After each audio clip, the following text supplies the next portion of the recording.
जय हिंद। My name is Anuj Kumar and welcome to study topic. यूं तो इंडिया और पाकिस्तान में कॉन्फ्लिक्ट चलते रहते हैं। पाकिस्तान के टेररिस्ट इंडिया पर काफी ज्यादा अटैक करते रहते हैं। बट रिसेंटली एक स्टेटमेंट निकल के आई है इंडिया के डिफेंस मिनिस्टर की तरफ से, मिस्टर राजनाथ सिंह। उन्होंने ये कहा है कि अगर पाकिस्तान के कोई भी टेररिस्ट इंडिया में आते हैं, इंडिया की पीस को डिस्ट्रॉय करते हैं, तो इंडिया उनको घर में घुस के मारेगा। और ये एक इनडायरेक्ट मैसेज है इंडिया की तरफ से पाकिस्तान को, ताकि पाकिस्तान अपना जो टेररिस्ट है वो अपने तक ही सीमित रखे, बाहर उसको ना फैलाए। यहाँ पर आप आर्टिकल पढ़ेंगे तो if terrorist run away to Pakistan we will enter the country to kill them. But आगे बढ़ने से पहले मैं आपको दिखा दूं 2024 का ग्लोबल टेररिज्म इंडेक्स। अगर आप ग्लोबल टेररिज्म इंडेक्स में देखोगे, इसमें इंडिया की रैंक 14 है। अगर आप इसको कंपेयर करोगे पाकिस्तान के साथ, तो पाकिस्तान इंडिया से काफी ऊपर लाई करता है। पाकिस्तान में जो टेररिस्ट अटैक है वो काफी ज्यादा देखे जाते हैं as compare to India. That's why Pakistan आपको 4th रैंक पर मिलेगा और इंडिया 14। जब हम इस रैंक को कंपेयर करते हैं यूनाइटेड स्टेट्स के साथ, तो यूएस से 30 रैंक पर देखने के लिए मिलेगा। इवन आप देखोगे श्रीलंका को, तो श्रीलंका भी 33 रैंक पर आता है, जहां पर इकोनॉमिक क्राइसिस है, अटैक होते रहते हैं, दंगे होते रहते हैं। वो भी इंडिया से ऊपर लाई करता है। इंडिया की रैंक 14 है तो श्रीलंका की रैंक भी 33 देखने के लिए मिलती है। जब हम इसको कंपेयर करेंगे 2023 के साथ, तो आप एक ह्यूमंगस चेंज देखेंगे, जहां पर अफगानिस्तान 2023 में इस लिस्ट में टॉप पर था, जहां पे सबसे ज्यादा टेररिस्ट अटैक देखने के लिए मिलते थे। बट वहीं अफगानिस्तान 6 रैंक पर देखने के लिए मिलेगा आपको 2024 में। एक काफी बड़ा चेंज है। वहीं जब आप इंडिया को कंपेयर करोगे 2023 के हिसाब से, तो इंडिया की रैंकिंग थी यहाँ पर 13, बट 2024 में ये हो जाती है 14।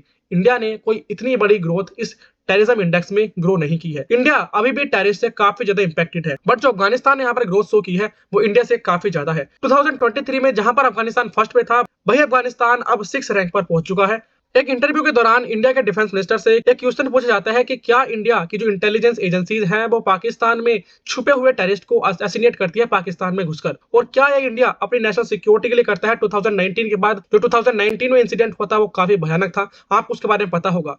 उसके बाद जो इंडिया के डिफेंस मिनिस्टर है वो जो भी अपने स्टेटमेंट में कहते हैं, मैंने साफ साफ यहाँ पर कॉपी कर लिया है। यहाँ पर आप पढ़ेंगे तो उन्होंने साफ साफ शब्दों में ये कहा है, कोई भी टेररिस्ट पड़ोसी देश से यदि हमारे भारत को डिस्टर्ब करने की कोशिश करेगा, यहाँ पर यदि आतंकवादी हरकतें करेगा, तो मुंह तोड़ जवाब देंगे।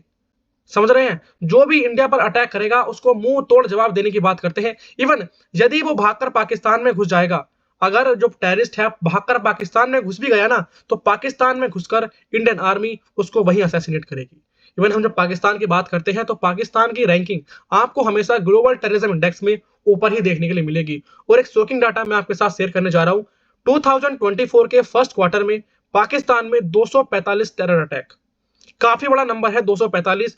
और इतने टेररिस्ट अटैक को झेलते झेलते पाकिस्तान की जो इकोनॉमी है उसके बारे में आप भली भांति जानते हैं। और इसी की वजह से पाकिस्तान में काफी ज्यादा इंस्टेबिलिटीज है। बट इंडिया चाहता है कि उसके रिलेशन आसपास के कंट्रीज के साथ, जो उसके नेबरिंग कंट्रीज हैं, उनके साथ अच्छे हों।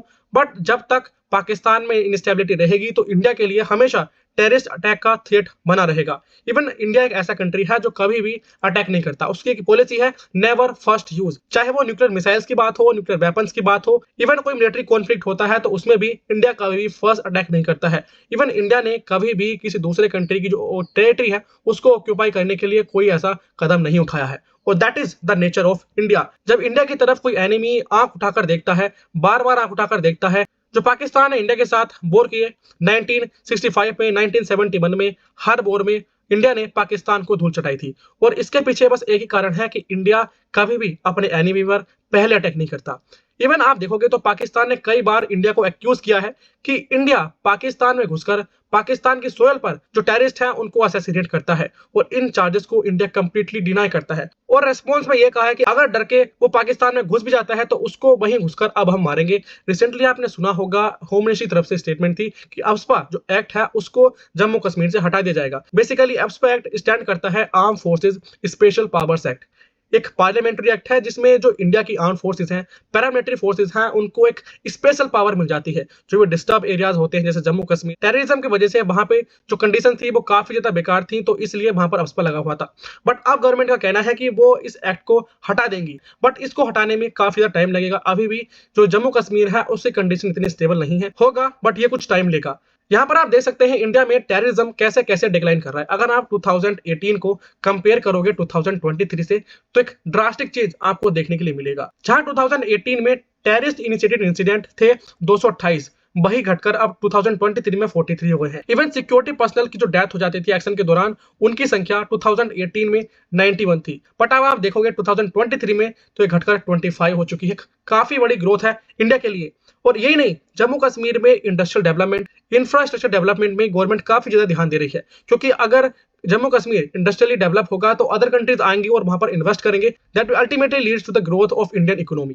2019 में आप देखोगे तो अप्रोक्सीमेटली 296 करोड़ रुपए का इन्वेस्टमेंट हुआ था, बट 2023 से 2024 के बीच में जो इन्वेस्टमेंट हुआ वो 2079 रुपीज करोड़ के आसपास आपको देखने के लिए मिलेगा। इवन जब बात आती है लद्दाख की तो काफी मन डिसअपॉइंट हो जाता है, क्योंकि आज के टाइम पर जो कुछ भी लद्दाख में चल रहा है उसमें गवर्नमेंट बिल्कुल ध्यान नहीं दे रही है। वहां पर जो सोनम वांगचुक एक पीसफुल प्रोटेस्ट पर है ताकि जो लद्दाख है उसको सेव किया जाए माइनिंग से, इसमें गवर्नमेंट का कोई भी एक्शन नहीं है। गवर्नमेंट इनके हित में कोई भी बात नहीं कर रही है। इवन रिसेंटली सेक्शन 144 भी वहां पर इंपोज कर दिया है। सेक्शन 144 1973 का एक क्रिमिनल प्रोसीजर कोड है, जिसमें अगर 4 या 4 से ज्यादा लोग एक जगह पर इकट्ठा होते हैं, उनकी इस एक्टिविटी से यह समझा जाएगा कि वो दंगों की तैयारी कर रहे हैं। इसके वजह से फ्यूचर में कोई बड़ा कॉन्फ्लिक्ट हो सकता है। और इस तरीके से जो गवर्नमेंट है वो धीरे धीरे लद्दाख में जो आवाज उठ रही थी सोनम वांगचुक के द्वारा वो दबाई जा रही है, और ये काफी डिसअपॉइंट करता है एज एन इंडियन। आप इस बारे में क्या सोचते हैं? जिस तरीके से इंडिया डेवलप कर रहा है जम्मू कश्मीर में, धीरे धीरे